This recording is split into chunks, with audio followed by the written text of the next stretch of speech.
Praise the Lord. जय मसीह की। परमेश्वर का धन्यवाद करता हूँ कि जिस परमेश्वर ने मुझे जीवित रखा है।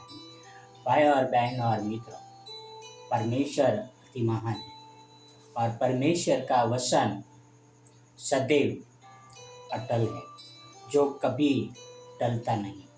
और किस तरह से वो परमेश्वर का वचन हम तक पहुँचा है और परमेश्वर ने हम तक अपना वचन पहुँचाने के लिए एक नहीं, दो नहीं, हजारों बलिदान हमारे लिए किया है। और आखिरी बलिदान यीशु मसीह को भी हमारे लिए दे दिया। भाई और बहनों और मित्रों, वचन सदैव अटल है, जो कभी टलने वाला नहीं है। बहुत सारे लोगों ने परमेश्वर का वचन को मिटाने का बहुत सारा प्रयत्न किया। एक बार नहीं, दो बार नहीं, हजारों बार परमेश्वर को वचन किस तरह से फैलना बंद हो जाए वो प्रयत्न किया, पर परमेश्वर का वचन कभी बंद नहीं हुआ, क्योंकि परमेश्वर का वचन कहता है कि वो अटल है, सदैव अटल है, हमेशा के लिए अटल है, जो कभी टल नहीं सकता।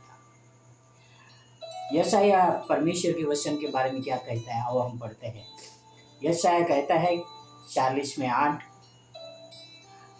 घास तो सूख जाती और फूल मुरझा जाता है, परंतु हमारे परमेश्वर का वचन सदैव अटल रहेगा। घास सूख जाएगी,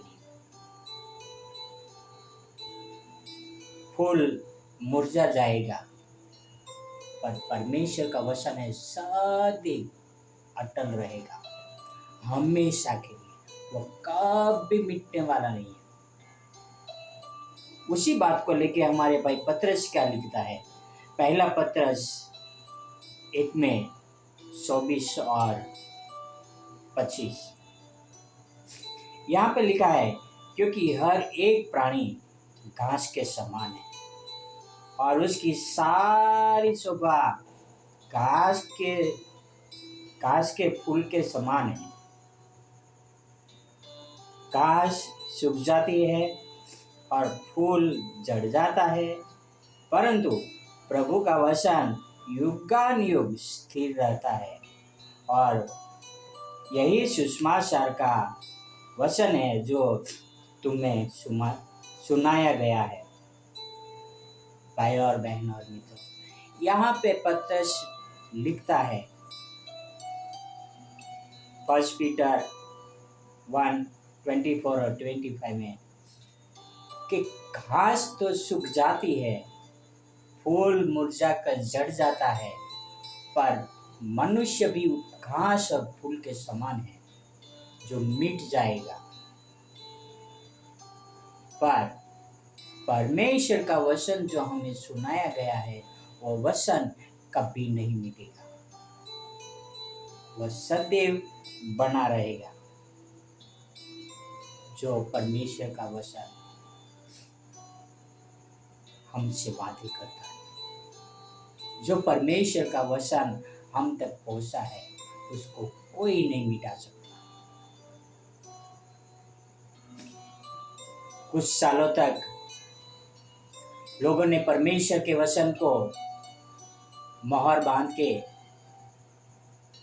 बंद कर दिया गया था। जिस व्यक्ति ने अनुवाद किया परमेश्वर के वचन को, उस व्यक्ति को मार डाला गया,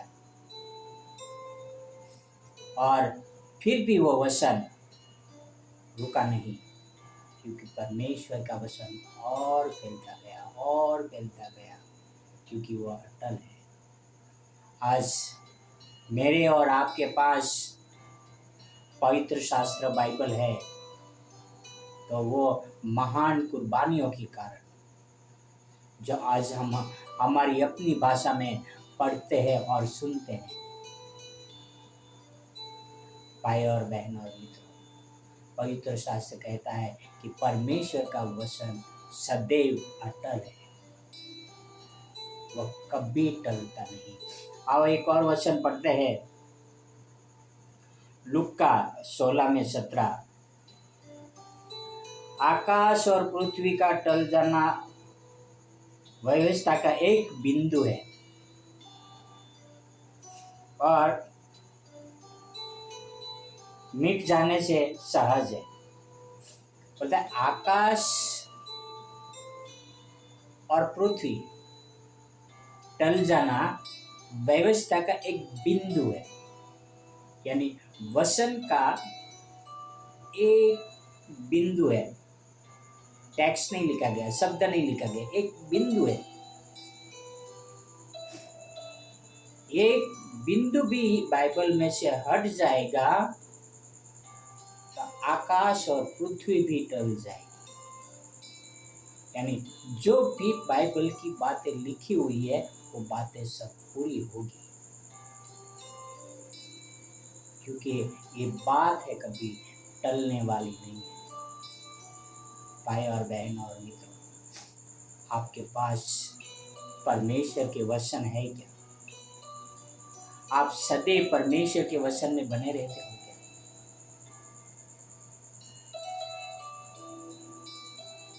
पवित्र शास्त्र लिखता है मनुष्य घास के समान है जो सूख जाती है, फूल के समान है जो झड़ जाता है। हमारा जिंदगी, आज मैं आपसे बातें कर रहा हूँ, शायद कल मैं आपसे बातें ना करूं, ठीक है। परमेश्वर ने मनुष्य के लिए कोई वारंटी, कोई गारंटी नहीं दिया। हम एक मशीन खरीदते ना तो दुकानदार उस कंपनी उसका गारंटी या तो वारंटी देते हैं। मनुष्य का कुछ वारंटी गारंटी नहीं है, वो घास के समान है। थोड़ी देर के लिए फ्रेश रहेगा, आप निकालोगे तो, और बाद में वो सूख जाएगा। फूल के समान है, फूल जब जड़ जाता है तो वो मुरझा जाता है। भाई और बहनों, पर परमेश्वर का वचन सदैव रहेगा। आओ हम परमेश्वर के वचन को लगातार पढ़ते रहें और परमेश्वर के प्रति ईमानदार रहे।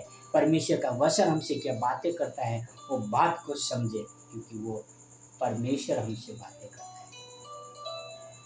आओ हम एक प्रार्थना करते हैं। हे हमारे जीवित परमेश्वर पिता, आपके वचन के लिए धन्यवाद करता हूँ कि आपने हमें दिया। आपके वचन के द्वारा हमें साहस मिले, शक्ति मिले पिता, और हम आपके वचनों का काम कर सके पिता, क्योंकि आपका वचन टलने वाला नहीं पिता, पर सदैव फैलने वाला है पिता, सदैव अंत तक बने रहने वाला है पिता। धन्यवाद यीशु मसीह के लिए, आपके पुत्र के लिए और आपके अनुग्रह के लिए पिता। आपका वचन हमें यहाँ तक पहुँचाया उसके लिए पिता। ये सारी प्रार्थना मेरे उद्धार करता प्रभुओं का प्रभु, राजाओं का राजा यीशु मसीह के नाम से करता हूँ। आमीन आमीन। God bless you, have a wonderful day.